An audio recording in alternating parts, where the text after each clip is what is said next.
El martes pasado hubo un intenso debate entre nuestros panelistas por lo que implica la declaratoria de emergencia sanitaria y las medidas que buscan reducir la velocidad al avance del COVID-19. Estas medidas son obligatorias, pero no hay sanciones y tampoco son limitativas de los derechos y las garantías individuales. Para muchos y para muchos eso conlleva a que la gente siga en la calle. Para otras personas es irremediable salir dadas las precariedades de las condiciones laborales. Pero ¿cuál es la diferencia entre estado de emergencia y estado de excepción? ¿Qué convendría hacer en México? Veamos el contexto. El pasado 30 de marzo, el Consejo de Salubridad General declaró emergencia sanitaria por causas de fuerza mayor en el país. La declaratoria busca mejorar la coordinación de todos los órdenes de gobierno, así como con el sector privado y social para sumar esfuerzos que ayuden a mitigar la velocidad de transmisión de la pandemia. El subsecretario de Salud, Hugo López-Gatell, ha señalado que el gobierno federal no tiene intención de hacer una declaratoria de estado de excepción, pues no lo consideran productivo ni existen condiciones que lo hagan necesario. López-Gatell dijo este miércoles que la emergencia sanitaria es una medida de mitigación epidemiológica. Los artículos 73 de la Constitución y cuarto de la Ley General de Salud establecen que el Consejo de Salubridad General tiene el carácter de autoridad sanitaria en el país y sus disposiciones generales son obligatorias sin que medie sanción o suspensión formal de los derechos y libertades. El estado de excepción, establecido en el artículo 29 de la Constitución como suspensión de garantías, señala que las autoridades federales pueden suspender por tiempo limitado los derechos que sean considerados obstáculo para hacer frente rápida y fácilmente a situaciones como invasión, perturbación grave de la paz pública o cualquier otro que ponga a la sociedad en grave peligro o conflicto. La restricción o suspensión de derechos o garantías debe ser proporcional al peligro al que se hace frente y solo puede hacerla el presidente de los Estados Unidos mexicanos y debe ser aprobada por el Congreso. Punto y contrapunto. Ya está desde la sana distancia, remota distancia, Ana Villagrán, concejala de la Alcaldía Cuauhtémoc por el Partido Acción Nacional. ¿Cómo estás, querida Ana? Buenas noches. Bien, buenas noches. Pues aquí consternada, pero preparada para los temas de hoy. Muy bien. Martín Vivanco, académico y abogado desde Durango. ¿Cómo estás? Bien, encerrado. ¿Tú? Bien, también aquí. Bueno, pues evidentemente trabajando en vivo. Estefanía Veloz, abogada y feminista. ¿Cómo estás? Buenas noches, Genaro. Y Alejandro Encinas, politólogo y simpatizante de la 4T. ¿Cómo estás, Alejandro? Muy bien, aquí te saludo desde la hermana República de Coyoacán. Que parece que tuvieras luz natural atrás y que fuera de día, pero ya que es la gente que es una luz artificial, estamos completamente en vivo y son las 11:04 de la noche. Pero bueno, a ver, este tema lo tomamos el martes pasado, aquí ya arrancamos el debate y me gustaría empezar hoy con Martín Vivanco, porque Martín, tú le refutabas a Ana Villagrán la idea de que México debería de decretar también este estado de excepción. Hemos visto cómo en algunas partes del mundo, en Hungría, en Filipinas ahora también, ya los presidentes de esos países prácticamente mano dura para tratar de que la gente no salga a su casa, decretando estados de sitio, decretando incluso el presidente de Filipinas diciendo que se disparara en contra de gente que violara esta cuarentena. ¿Cómo lo ves? No, lo que está pasando con Duterte y con Orbán es espantoso. Ahora, lo que yo refutaba, Ana, y por el tiempo no me dio tiempo a explicarle, era que los gobernadores lo estuvieran haciendo sin ningún fundamento jurídico y sin ningún proceso.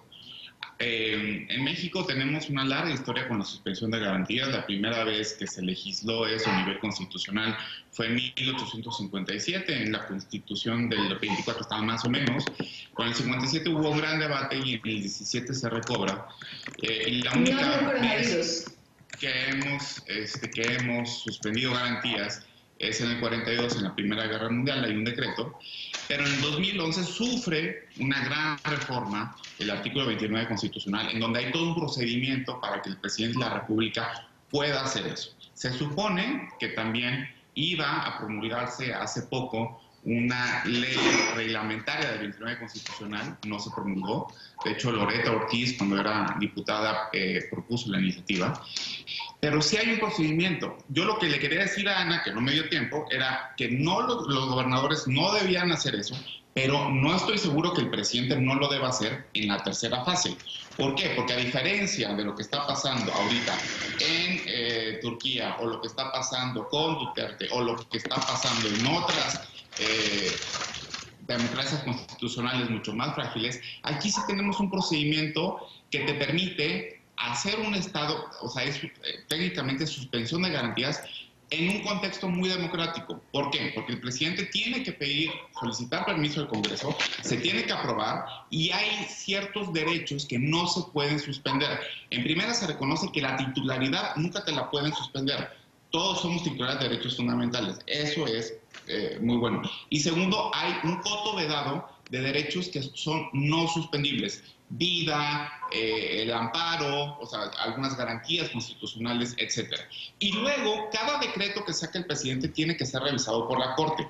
Yo creo que va a llegar un momento de esta pandemia en el que si no tomamos este tipo de medidas, por ejemplo, para que limitar, restringir la libertad de tránsito, entonces no nos vamos a poder quedar en las casas, ¿no? Sí. Ese tipo de cosas yo creo que la tenemos que evaluar. A ver, pero entonces estoy pensando, o sea, estás diciendo que eventualmente, tal vez ya en una fase 3, sí habría que tomar medidas mucho más duras. Es que yo no creo que sean mucho más duras, simplemente creo que dan mucho más certeza. Lo que vimos esta semana, yo creo que fue todo lo contrario, una incertidumbre total.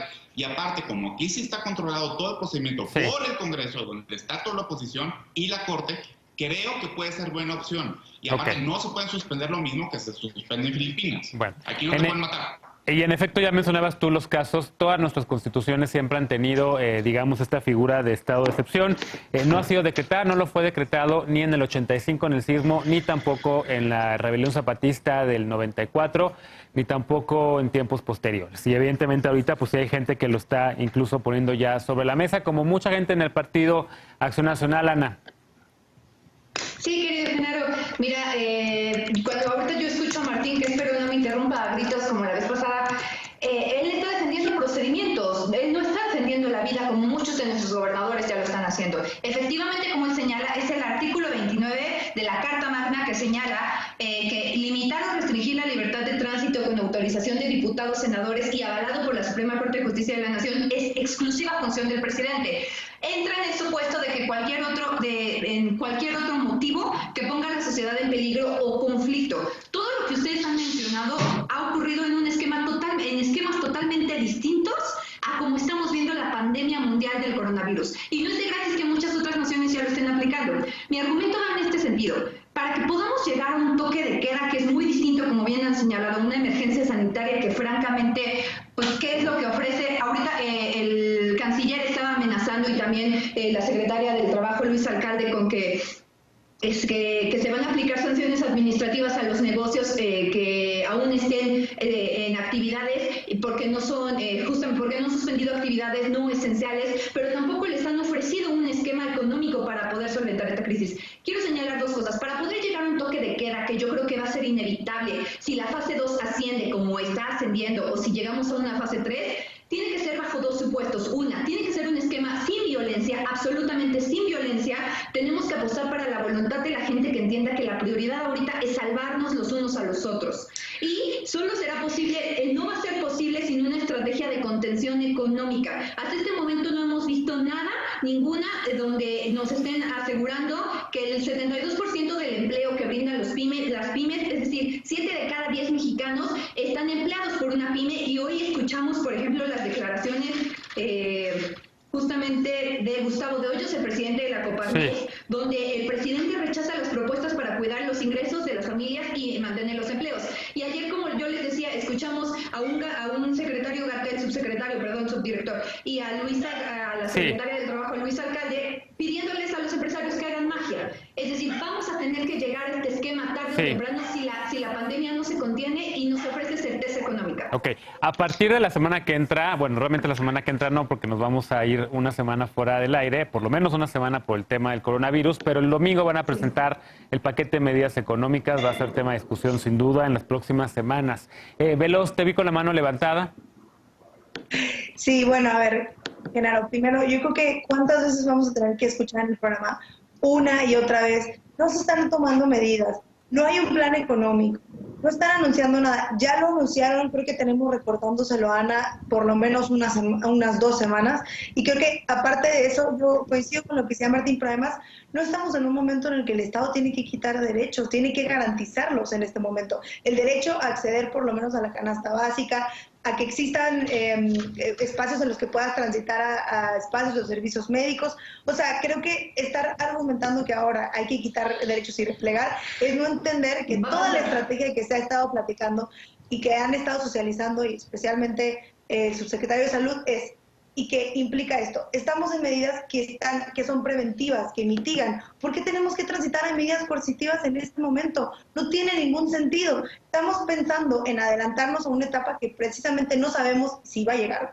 Y adelantarnos implica que desgastemos todo esto. Yo quiero saber, no es cierto, Gatell dijo que jamás, no, dijo que estado de emergencia. No, bueno, yo lo escuché hoy, ok, bueno. Está bien, si me dejas, te estabas quejando de que te A ver, cuando hablan las dos no se escuche mucho menos a posición remota, entonces por favor que concluya veloz. Gracias. Bueno, y entonces creo que no es el momento para hablar de este tipo de medida. Ahora, ¿qué pasaría si está obviamente la ala conservadora del país, que no me sorprende nada, apelando a un estado de emergencia, a una suerte de estado de sitio? ¿Qué va a pasar con la gente pobre que no puede salir de su casa? Garanticen que va a existir algún tipo de servidor de la nación que puede recorrer las zonas, los cinturones de miseria y puede garantizar la canasta básica, porque hasta ahora yo no he visto ninguna propuesta del PAN en torno a eso, porque al PAN no le interesan los pobres, porque al PAN no le interesa el pueblo. Esa es la realidad. Estar ahorita proponiendo un estado de sitio es insensible. Eso es lo que es. El Estado tiene que garantizar derechos ahora, no quitarlos. Y precisamente si la oposición está encaminando ahí, es que no está entendiendo nada de la crisis. Sí. A ver, ahorita le damos la oportunidad a Ana de contestar, pero vamos a escuchar primero a Alejandro, a quien nos falta todavía escuchar en este primer bloque. ¿Cómo ves, querido Alejandro, este tema, por supuesto, que está ya en la discusión, no solamente en México, en muchas partes del mundo, pero especialmente aquí en redes sociales también? No voy a desaprovechar los pocos minutos que tengo de intervención para desmentir una serie de mentiras y de noticias falsas que se comentaron en intervenciones pasadas. Lo único que voy a decir es que hoy el presidente se reunió a lo largo de 5 horas con los líderes de las cámaras empresariales y que, como tú anticipaste, Genaro, el domingo presentará un paquete económico de rescate a las actividades económicas, sobre todo orientado a las pequeñas y medianas empresas. Ahora, pues sí, es un debate en todo el mundo, y quienes han adoptado las medidas de excepción, de suspensión de garantías individuales, pues son liderazgos caracterizados por su autoritarismo. El presidente de Filipinas dice: le voy a dar una medalla a quien le dispare a un criminal, por ejemplo, y el de Hungría ha enarbolado posturas xenofóbicas y racistas. Ahora, yo no sé en qué país viven quienes piensan que sería posible suspender, por ejemplo, el derecho de las personas a estar en la vía pública, porque no solamente el 56% de las personas viven en informalidad y vive al día, que no tiene ahorros y depende de su ingreso diario, sino que hay millones de mexicanos sin hogar. Muchos miles de ellos viven en las calles. ¿Qué vamos a hacer con ellos? ¿Acaso les vamos a suspender aún más esos derechos que históricamente se les han negado? Y simplemente pensar en casos como el estado de Guerrero. En el estado de Guerrero, alrededor del 40% de los hogares no tienen acceso al agua. La gente tiene que salir a pozos, a otras fuentes, a suministrar el líquido vital. También a ellos les suspenderían sus garantías de libre tránsito y de movilidad.